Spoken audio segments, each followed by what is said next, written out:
Depuis l'origine, l'homme a utilisé la forêt pour satisfaire ses besoins.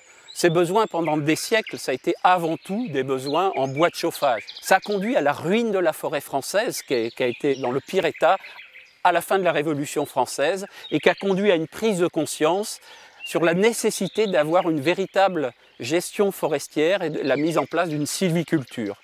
Depuis cette époque, cette sylviculture donne ses fruits aujourd'hui, et on peut dire que la forêt française n'a jamais été aussi riche. Je suis Pascal Jarel, auteur du guide de la sylviculture de la chaîne atlantique, domaine où nous sommes aujourd'hui. Donc vous voyez, on a un splendide peuplement autour de nous. Pour beaucoup, c'est considéré comme une forêt naturelle. On est bien dans un milieu naturel, mais ce milieu naturel a été façonné par l'homme, par le forestier, par ce qu'on appelle la sylviculture.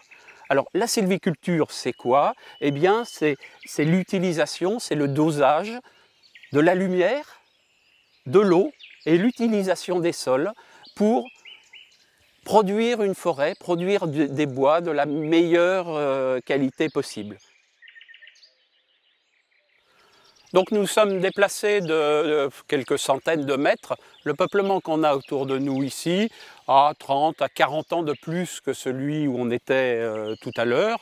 Donc on a continué à éclaircir les plus beaux arbres qui ont poussé, qui ont gagné 10-20 cm. Et ces arbres ont atteint leur optimum pour fournir du bois de qualité. On va les récolter, mais il va falloir les renouveler. Donc pour ce renouvellement, on va utiliser le processus de régénération naturelle, c'est-à-dire ces petits semis qui sont encore là mais qui ne se développent pas faute de lumière et d'eau, on va les mettre dans des conditions favorables à leur développement. Et comment on leur offre cette lumière et cette eau? C'est en enlevant progressivement les grands arbres qui sont au-dessus.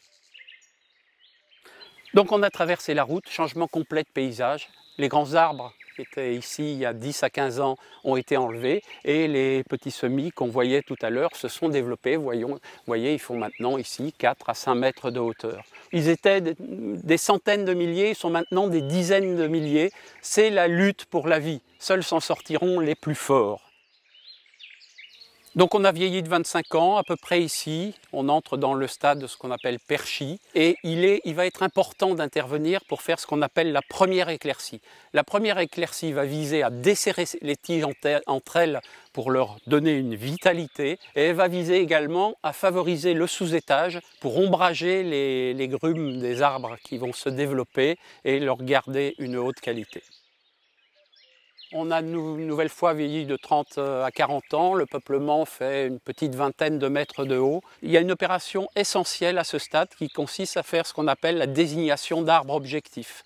C'est une opération qui consiste à regarder chaque arbre et aller repérer les plus beaux arbres de la parcelle pour conduire à leur profit les éclaircies à venir.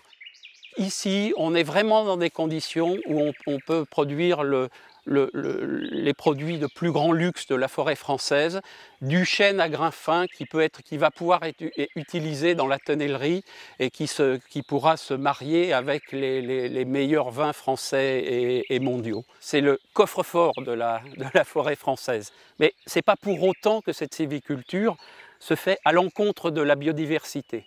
Cette biodiversité, c'est déjà l'âge d'exploitabilité du chêne, qui a 200 ans. C'est la répartition des peuplements au sein de la forêt, qui est définie par l'aménagement et où on assure une continuité dans l'espace de ces gros bois. Et c'est le maintien en forêt d'arbres morts, tout ça pour permettre aux insectes, notamment qui vivent sur le bois mort, de continuer à exister.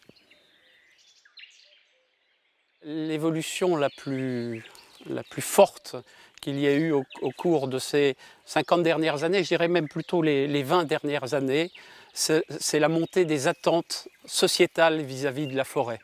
Il y a 50 ans, les forestiers faisaient leur travail en forêt et personne ne s'en souciait. On voit progressivement la société, les associations naturalistes demandaient des actions de protection en faveur de la nature. Les promeneurs demandaient des actions pour le paysage, conserver le paysage. Et c'est compliqué d'expliquer le paysage en forêt. Le paysage en forêt, c'est quelque chose de dynamique.